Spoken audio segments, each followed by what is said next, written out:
हम लोग बिना कुछ आप किए हम लोगों को 20 नंबर हिंदी में मिलने वाला है। बिहार बोर्ड मैट्रिक परीक्षा में हम लोग कुछ भी याद नहीं करेंगे, हम लोगों को 20 नंबर मिलने वाला है। तो सिर्फ हम लोग गद्यांश को समझेंगे कि गद्यांश को किस तरह लिखा जाता है, उसका आंसर उसी में आंसर दिया जाता है, उसी को पढ़ के हम लोग उसका जवाब देते हैं। तो आइए हम लोग देखते हैं कि गद्यांश में हम लोग किस तरह पढ़ेंगे और उसी का किस तरह जवाब देना है।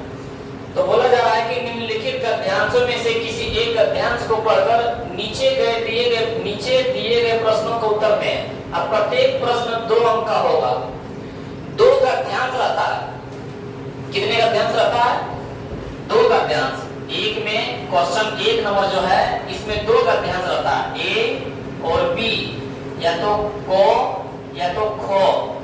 तो ये दोनों में से एक ही जवाब देना है। ये दोनों में से एक ही जवाब देना है, जिसमें से दोनों आता है 10-10 नंबर का। कितना नंबर का? 10-10 नंबर का। लेकिन दोनों में से एक ही जवाब देना है। और जो दूसरा नंबर रहेगा उसमें भी 2 को पूछा रहता है, को और खो। वो भी 10-10 नंबर का रहता है। कितना नंबर का? 10-10 नंबर का। तो इसमें भी से 2 में से एक ही जवाब देना है। तो ये भी 10 नंबर के, मतलब 10 नंबर 20 नंबर हम लोगों को ऐसे ही समझ के सिर्फ ये वीडियो देख के हम लोगों को 20 नंबर मिलने वाला है।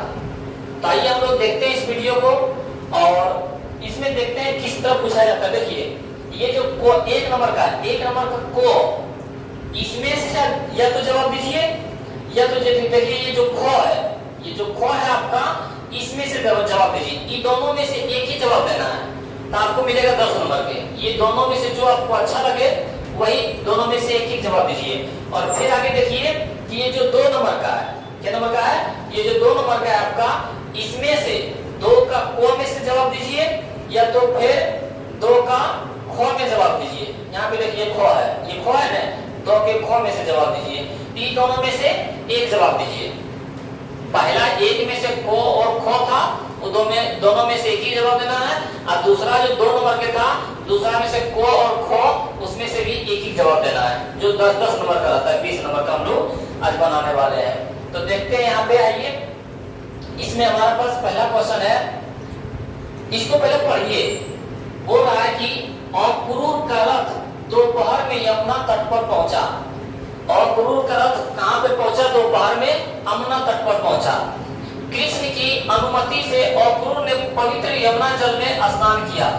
मुख्य प्राचलन करके वे यमुना जल में प्रविष्ट हुए। उन्होंने डुबकी लगाई और ईश्वर का चिंतन करने लगा। जल में उन्होंने देखा कि श्री बलराम एक सहस्त्र सर्प मुखों से युक्त है। उन्होंने पीताम्बर तथा रत्न जड़ित मालाएं धारण की हुई है। शेष जी की गोद में भगवान कृष्ण विश्रमान लिखा हुआ है, विराजमान होगा, विराजमान है, जिनमें भगवान विष्णु के सभी चिन्ह विद्यमान है। और ऋषि मुनि उनकी अर्चना कर रहे हैं। अक्रूर को आश्चर्य हुआ कि वे दोनों इतना जल्दी वहां कैसे आ गए। जल की सतह से ऊपर उठकर उन्होंने देखा कि कृष्ण और बलराम रथ पर आसीन है, जबकि दृश्य का अनुभव करते हुए वे भगवान कृष्ण की प्रशंसा करने लगे। ये हम लोग का गद्यांश था। इसको हम लोग पढ़ के देखिए इसमें क्वेश्चन क्या क्या पूछा है। क्वेश्चन हम लोग देखेंगे और क्या पूछा है वो हम लोग जवाब देंगे। देखिए पहला क्वेश्चन हमारे पास, पहला क्वेश्चन है कि अक्रूर का रथ किस समय यमुना तट पर पहुंचा। हम लोग क्या बोलेंगे? अक्रूर, क्वेश्चन इस तरफ दिया रहेगा, इस तरफ दिया रहेगा तो हम लोग बोलेंगे अक्रूर का रथ किस समय यमुना तट पर पहुंचा। तो हम लोग पढ़े थे यहाँ पे, क्या पढ़े थे हम लोग यहाँ पढ़े थे कि अक्रूर का रथ दोपहर में यमुना तट पर पहुंचा। इतना आंसर लिखेंगे 2 नंबर मिलेगा। इसी में से आंसर भी नहीं लिखना है। तो यहाँ पे है वही कि अक्रूर, पहला नंबर का क्या है? अक्रूर का रथ यमुना तट पर कब पहुंचा? हम लोग क्या बोलेंगे? अक्रूर का रथ दोपहर में यमुना तट पर पहुंचा। इसका देखिए आंसर भी यहाँ लिख दिए हैं। आंसर भी है को के 1 नंबर का कि अक्रूर का रथ दोपहर में यमुना तट पर पहुंचा। उसके बाद हम लोग दूसरा देखते हैं कि अक्रूर ने कहां स्नान स्नान किया। और क्रूर जो थे वो कहाँ स्नान किए थे?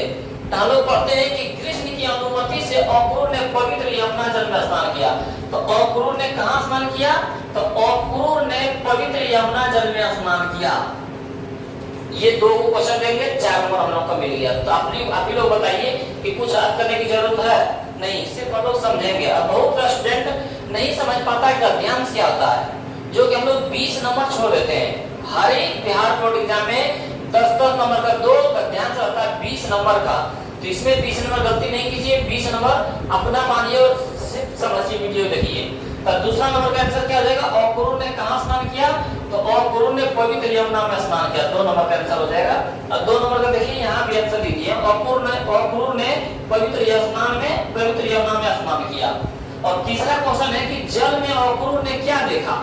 जल में अक्रूर ने क्या देखा? हम लोग पढ़ते हैं मोक्ष प्लावचन करके वे यमुना जल में प्रविष्ट हुए, मतलब प्रवेश किए। उनकी डुबकी लगाई और ईश्वर की चिंतन करने लगा। जैसे ही डुबकी में लगाए और ईश्वर के चिंतन करने लगे तो जब उन्होंने देखा कि श्री बलराम एक सहस्त्र सर्प मुखों से युक्त है।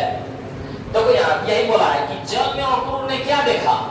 तो जल में अक्रूर ने क्या देखा? तो श्री बलराम एक सहस्त्र सर्प मुखों से क्या था? युक्त है। तो भाई यहाँ पे देखते हैं कि इसका आंसर भी है कि अक्रूर ने जल में श्री बलराम एक सहस्त्र सर्प मुखों से युक्त सांप को देखा। किसको देखा? सांप को। किसको? बलराम को एक सहस्त्र सर्प मुखों, मतलब बहुत से सांपों थे, उनके सर्प मुखों से युक्त सांप को देखा अक्रूर ने। देखिए इतना जवाब देंगे 2 नंबर मिलेगा। अगला हम लोग पास कि ऋषि मुनि किनकी अर्चना करते हैं? तो ऋषि मुनि किनकी? तो पढ़ते हैं हम लोग, पढ़ते हैं उन्होंने पिताम्बर तथा रत्न जड़ित मालाएं धारण की हुई थी। शेष जी की गोद में भगवान श्री कृष्ण विराजमान होगा ये, जिन्होंने भगवान विष्णु के सभी चिन्ह विद्वान है और ऋषि मुनि उनकी अर्चना करते हैं। तो ऋषि मुनि किनकी अर्चना करते हैं? तो भगवान विष्णु की। किनकी? भाई यहाँ पे बोल रहा है कि जिन्हें भगवान विष्णु के सभी चिन्ह विद्वान है।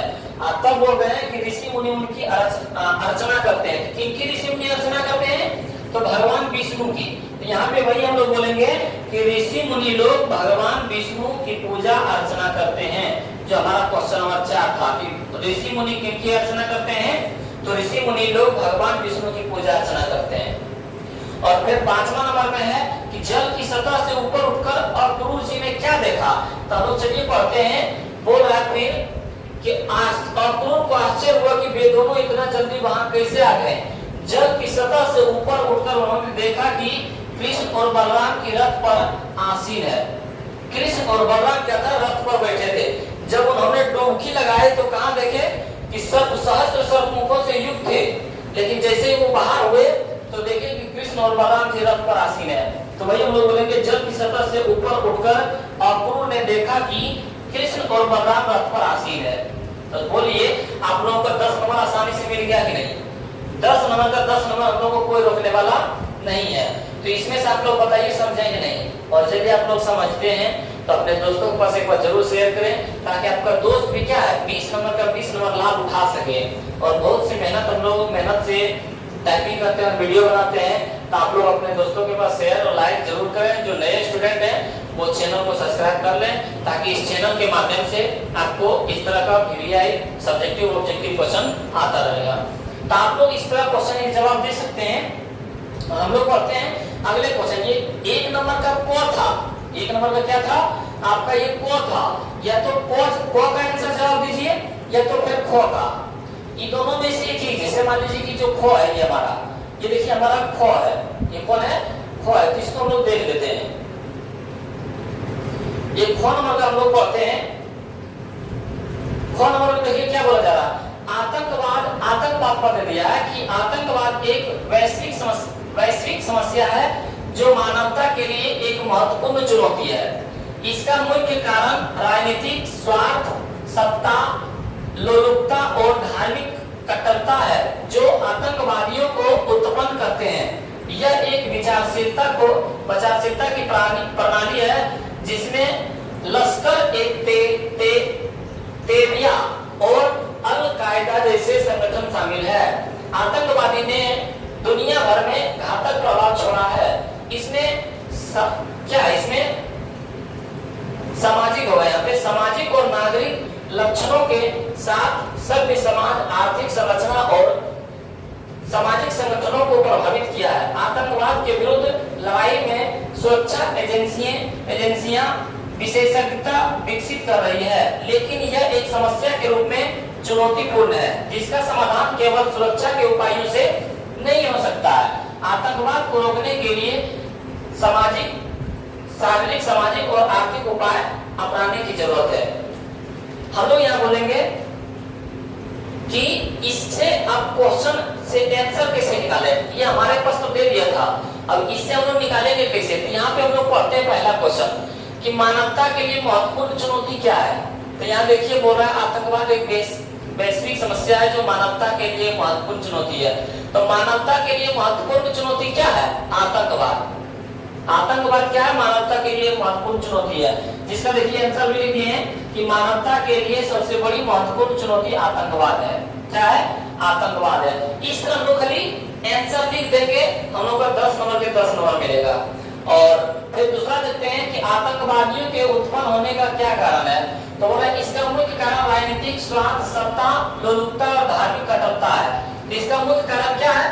तो यहाँ पे वही पूछ रहा था आतंकवादियों के उत्पन्न होने का कारण क्या है। इसका मुख्य कारण है कि राजनीतिक स्वार्थ, सत्ता और लोलुपता और धार्मिक कट्टरता है। तो वही आगे बोल रहा है आतंकवादियों के उत्पन्न होने का मुख्य कारण है राजनीतिक स्वार्थ, सत्ता, लोलुपता और धार्मिक कट्टरता है।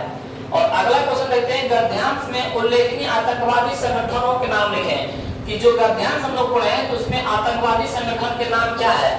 यहाँ पे बोल रहा है कि जो आतंकवादियों के उत्पन्न करते हैं यह एक विचारशीलता की प्रणाली है जिसमें लश्कर ए तैयबा और अल कायदा जैसे संगठन शामिल है। यहाँ पे बोल रहा था कि आतंकवादी संगठन के नाम क्या है। तो संगठन के नाम क्या है? लश्कर ए तैयबा और अल कायदा जैसे संगठन है। तो भाई हम लोग यहाँ पे देखिए आंसर लिखे भी है। आतंकवादी संगठन के नाम इस प्रकार है, लश्कर ए तैयबा और अल कायदा है। अल कायदा है। उसके बाद फिर हम लोग चौथा देखते हैं, आतंकवादी के दुनिया भर में कैसा प्रभाव छोड़ा है। तो आतंकवादी ने दुनिया भर में कैसा प्रभाव छोड़ा है। तो बोल रहा है कि आतंकवादी ने दुनिया भर में घातक प्रभाव छोड़ा है। कैसा प्रभाव छोड़ा है? तो घातक प्रभाव छोड़ा है। ये 4 नंबर का हो जाएगा।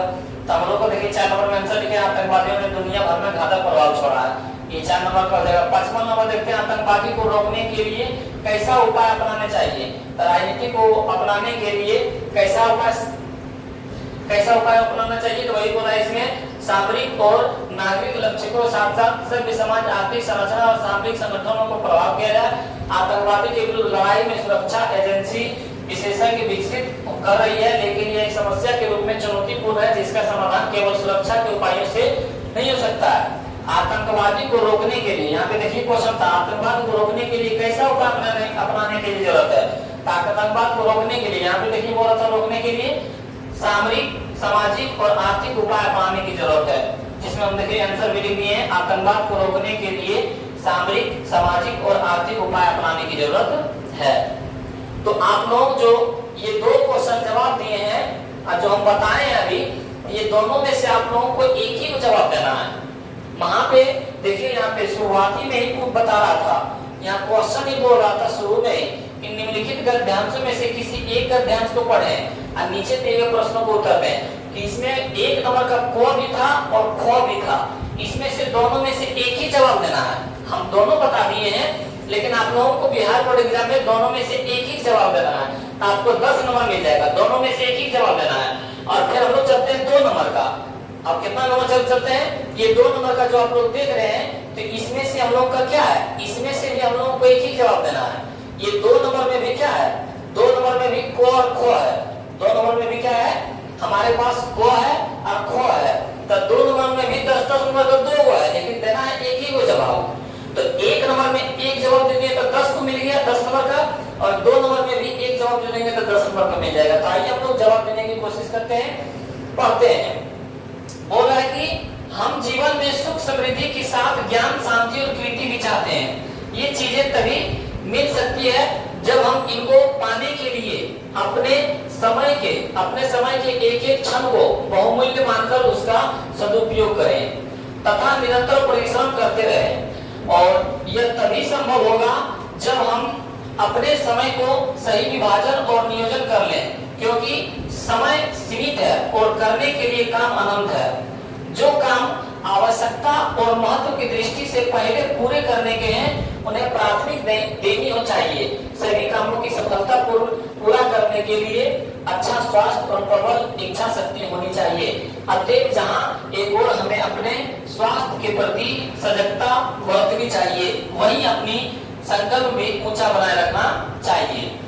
तो हम लोग बस ये पढ़ लिए हैं क्वेश्चन, और अब देखते हैं इसका क्वेश्चन इसमें क्या क्या है। इसमें देखते हैं क्वेश्चन हमारे पास क्या क्या पूछा है। तो क्वेश्चन आइए हम लोग पढ़ते हैं पहला में कि बोला जा रहा है हम जीवन में क्या चाहते हैं, हम जीवन में क्या चाहते हैं। तो हम लोग जीवन में बोल रहे हैं कि हम जीवन में सुख समृद्धि के साथ साथ ज्ञान शांति और कीर्ति भी चाहते हैं। पहला ही आंसर आ गया। देखिए कितना आसान है। तो आप लोग ये 20 नंबर को नहीं छोड़िएगा। हर एक बच्चा, बहुत से बच्चा को जानकारी नहीं होता है, पता नहीं चलता है क्या लिखे, तो आप लोग ये सब क्वेश्चन को नहीं छोड़ना है। 20 नंबर में से 20 नंबर हम लोग को प्राप्त करना है, एक भी याद करने की जरूरत नहीं है। तो आइए हम लोग देखते हैं, और हम जीवन में सुख समृद्धि के साथ साथ ज्ञान शांति और कीर्ति भी चाहते हैं। ये हो जाएगा हमारा पहला, ये हमारा हो जाएगा पहला आंसर। देखिए यहाँ आंसर भी लिख दिए हैं कि हम सभी अपने जीवन में सुख समृद्धि के साथ साथ ज्ञान शांति और कीर्ति भी चाहते हैं। ये हमारा पहला हो जाएगा। और दूसरा नंबर का है अपने समय के एक एक क्षण को क्या मानना चाहिए। तो हम लोग पढ़ते हैं, ये तो हमारा पहला आंसर हो गया। ये चीज तभी मिल सकती है जब हम इनको पाने के लिए अपने समय को एक एक क्षण को बहुमूल्य मानकर इसका सदुपयोग करें। क्वेश्चन क्या था कि समय का विभाजन और नियोजन, अपने समय के एक एक क्षण को क्या मानना चाहिए, तो बहुमूल्य मानना चाहिए, इसका सदुपयोग भी करें। तो यहाँ पे देखिए लिख दिए हैं कि हमें अपने समय को एक एक क्षण को बहुमूल्य मानकर और उनका सदुपयोग करके निरंतर परिश्रम करना चाहिए। जो भी हम लोगों के पास समय मिलता है उसका सदुपयोग करें और उसमें निरंतर परिश्रम करते रहें, तो हम लोग क्या एक दिन सफलता की सीढ़ी प्राप्त कर लेंगे। और फिर तीसरा क्वेश्चन है, देखिए हमारे पास कि समय का विभाजन और नियोजन करना क्यों आवश्यक है। तो समय का विभाजन और नियोजन करना क्यों आवश्यक है, तो हम लोग पढ़ते हैं सदुपयोग करेंगे तो परिश्रम करते हैं, जो 2 नंबर का हो गया। यह तभी संभव होगा जब हम क्या है यहाँ पे है कि जब हम अपने समय को सही विभाजन और नियोजन कर लें, क्योंकि समय सीमित है और करने के लिए काम अनंत है। क्वेश्चन था हमारे पास कि समय का विभाजन और नियोजन करना क्यों आवश्यक है, क्योंकि हम लोगों के पास समय बहुत कम है। समय क्या है, बहुत कम है, लेकिन काम बहुत है। इसलिए हम लोग क्या है समय को विभाजन और नियोजन कर लें, ताकि समय में हम लोग पास बहुत कम है और बहुत काम है, समय बहुत कम है लेकिन काम अनंत है। तो यहाँ पे देखिए आंसर लिख दिए हैं कि समय का विभाजन और नियोजन करना आवश्यक है क्योंकि काम अनंत है और समय बहुत कम है। तीसरा हम लोग क्या करेंगे, इसका निकाल लेंगे, इस तरह हम लोग इसका आंसर निकाल लेंगे और देखते हैं फिर इसका।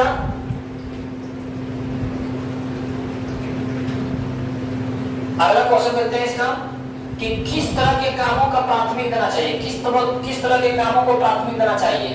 तो हम लोग बात पर लिए जो काम आवश्यकता और महत्व की दृष्टि से पहले पूरे करने हैं उन्हें प्राथमिक देना चाहिए। प्राथमिक काम किसको देना चाहिए, जो काम आवश्यकता मतलब जो ज्यादा जरूरी हो और महत्व की दृष्टि से पहले पूरे करने हैं उन्हें प्राथमिकता देनी चाहिए। तो यहाँ पे देखिए आंसर भी लिख दिए हैं कि हमें सबसे पहले अवश्य एवं महत्वपूर्ण कार्यों को प्राथमिकता देना चाहिए। हमें क्या है, सबसे पहले अवश्य और महत्वपूर्ण कार्यों को क्या करना चाहिए, प्राथमिकता देना चाहिए। और फिर हम लोग के पास देखिए ये चौथा क्वेश्चन है, पांचवा, कि हमें किसके प्रति सजगता बरतनी चाहिए। तो हम लोग बोलेंगे कि यहाँ पे कि सभी कामों को सफलता पूर्वक पूरा करने के लिए अच्छा स्वास्थ्य और प्रबल इच्छा शक्ति होनी चाहिए। अतएव जहाँ एक और हमें अपने स्वास्थ्य के प्रति सजगता बरतनी चाहिए। किसके प्रति, वही अपना संकल्प को ऊंचा बनाए। तो वही बोल रहा है कि जहाँ एक और हमें अपने स्वास्थ्य के प्रति, किसके प्रति, स्वास्थ्य के प्रति सजगता बरतनी चाहिए। तो यहाँ पे हम लोग के पास क्वेश्चन था कि हमें किसके प्रति सजगता बरतनी चाहिए। तो हम लोग 5 नंबर के आंसर बोलेंगे हमें अपने स्वास्थ्य के प्रति सजगता बरतनी चाहिए। किसके प्रति, स्वास्थ्य के प्रति। ये भी देखिए आसानी से हम लोग क्या है इसी का ध्यान से हम लोग आंसर को ढूंढ लिए हैं। तो जो 2 नंबर का 1 बना लिए, अब 2 नंबर का ख देखते हैं। 2 नंबर का ख देखते हैं। देखिए 2 नंबर का ख हम लोग, तो 2 नंबर का ख हम लोग पढ़ते हैं। इसको पहले पढ़िए कि स्वामी विवेकानंद वेदांत के विख्यात और प्रभावशाली आध्यात्मिक गुरु थे। उनका वास्तविक नाम नरेंद्र नाथ दत्त। उन्होंने अमेरिका स्थित शिकागो में सन 1893 में ईस्वी में आयोजित विश्व धर्म महासभा में भारत की ओर से सनातन धर्म का प्रतिनिधित्व किया था और भारत का आध्यात्मिकता से परिपूर्ण वेदांत दर्शन अमेरिका और यूरोप के हर एक देश में स्वामी विवेकानंद के वक्तृत्व के कारण ही पहुंचा। उन्होंने रामकृष्ण मिशन की स्थापना की थे और वे रामकृष्ण परमहंस के सुयोग्य शिष्य थे। स्वामी विवेकानंद के जन्मदिन को राष्ट्रीय युवा दिवस के रूप में मनाया जाता है। अब हम लोग देखते हैं क्वेश्चन को पढ़ के, अब क्वेश्चन से हम लोग क्या है आंसर को निकालने की कोशिश करेंगे। तो पहला क्वेश्चन है हमारे पास कि स्वामी विवेकानंद किसके आध्यात्मिक गुरु थे। तो यहाँ पे हम लोग पढ़ते हैं स्वामी विवेकानंद के विख्यात और प्रभावशाली आध्यात्मिक गुरु थे। तो किनके किसके गुरु थे? तो स्वामी विवेकानंद वेदांत के विख्यात और प्रभावशाली आध्यात्मिक गुरु थे। ये हम लोग का पहला क्वेश्चन हो जाएगा। इसके आंसर भी लिख रखे हैं कि स्वामी विवेकानंद जी वेदांत के विख्यात और प्रभावशाली आध्यात्मिक गुरु थे। देखिए वही है। और क्वेश्चन दूसरा है हम लोग के पास कि स्वामी विवेकानंद का वास्तविक नाम क्या है। तो यहाँ पे देखिए लिखा है कि उनका वास्तविक नाम नरेंद्र नाथ दत्त था। तो इसके आंसर हो जाएगा हमारे पास कि स्वामी विवेकानंद जी का वास्तविक नाम नरेंद्र नाथ दत्त था। देखिए कितना आसानी से हम लोग क्या है 10 नंबर को प्राप्त कर रहे हैं। ये सब हम लोग क्या है कि ध्यान में रखेंगे। नंबर को आप लोग जल्दी जायदा उठाना चाहते हैं तो ये सब बात को ध्यान में रखें। और तीसरा क्वेश्चन है हमारे पास कि स्वामी विवेकानंद ने किस वर्ष भारत की ओर से सनातन धर्म का प्रतिनिधित्व किया। तो बोला उन्होंने अमेरिका स्थित शिकागो में सन 1893 ईस्वी में आयोजित विश्व धर्म का महासभा में भारतीय की ओर से सनातन धर्म की प्रतिनिधित्व किया। तो उन्होंने कब किया था? 1893 ईस्वी में। कब? अमेरिका स्थित शिकागो में। कहां पर? अमेरिका स्थित शिकागो में आयोजित विश्व धर्म महासभा में भारत की ओर से सनातन धर्म का प्रतिनिधित्व किया। तो हम लोग भी यही पे वही बोलेंगे। तीसरा नंबर के आंसर उन्होंने सन 1893 ईस्वी में आयोजित विश्व धर्म महासभा में भारत की ओर से सनातन धर्म का प्रतिनिधित्व किया। ये हमारा हो जाएगा तीसरा का आंसर। और चौथा हम लोग पढ़ते हैं कि भारत का वेदांत दर्शन अमेरिका और यूरोप के हर एक देश में कैसे पहुंचा। भारत का वेदांत दर्शन अमेरिका यूरोप में हर एक देश में कैसे पहुंचा। हम लोग पढ़ते हैं यहाँ पे क्या आध्यात्मिकता से परिपूर्ण वेदांत दर्शन अमेरिका और यूरोप के हर एक देश में स्वामी विवेकानंद के वक्तृत्व के कारण ही पहुंचा। तो बोल रहा था यहाँ पे क्वेश्चन में कि चौथा में भारत के वेदांत दर्शन अमेरिका और यूरोप के हर एक देश में कैसे पहुंचा। तो वेदांत दर्शन अमेरिका और यूरोप के हर एक देश में स्वामी विवेकानंद के वक्तृत्व के कारण पहुंचा। किसके कारण पहुंचा? वक्तृत्व के कारण पहुंचा। तो हम लोग का देखिए आंसर भी है 4 नंबर यहाँ पे देखिए कि भारत का वेदांत दर्शन अमेरिका और यूरोप के हर एक देश में स्वामी विवेकानंद के वक्तृत्व के कारण ही पहुंचा। तो उसी में से हम लोग निकाल के बता रहे हैं। फिर बोला उन्होंने अगला क्वेश्चन देखते हैं स्वामी विवेकानंद के जन्मदिन को किस दिवस के रूप में मनाया जाता है। तब उन्होंने रामकृष्ण मिशन की स्थापना की थी। वे रामकृष्ण परमहंस के सुयोग्य शिष्य थे। स्वामी विवेकानंद के जन्मदिन को राष्ट्रीय युवा के दिवस के रूप में मनाया जाता है। यहाँ क्वेश्चन भी था कि स्वामी विवेकानंद के जन्मदिन को किस दिवस के रूप में मनाया जाता है। तो युवा दिवस के रूप में मनाया जाता है। तो देखिए हम लोग का पास आंसर है कि स्वामी विवेकानंद के जन्मदिन को राष्ट्रीय युवा दिवस के रूप में मनाया जाता है। तो आप लोग ये जो 4 गद्यांश बताए तो 4 को आप लोगों को तो ये भी जवाब देना है। जो पहले 2 वो बताए थे तो वो दोनों में से एक हो, और ये जो अभी 2 नंबर में से फिर 2 को बताए थे तो ये दोनों में से एक हो। ऐसा नहीं कीजिएगा कि चारों में से पहले के दोनों जवाब दे देना है। नहीं, 1 नंबर वाला जो को और ख था उसमें से कोई एक जवाब दे दे और एक छोड़ दे। और दूसरा जो था 2 नंबर का, तो 2 नंबर में वैसे आप को और खो का आप लोग मतलब जवाब देते हैं। तो आप लोग से आशा करते हैं कि आप लोग जरूर एक बार वीडियो को देखे होंगे। यदि देखे होंगे तो अपने दोस्तों के पास जरूर शेयर करें ताकि आपके साथ साथ आपके दोस्त भी 20 नंबर का लाभ उठा सके और बिहार बोर्ड एग्जाम में मतलब सफल हो सके। माता रानी से यही प्रार्थना करते हैं कि आप लोग सभी जितने भी हैं सभी लोग मतलब सफल हुए। और फिर मिलते हैं अगले का ध्यान से लेके या तो और जो भी ऑब्जेक्टिव होगा।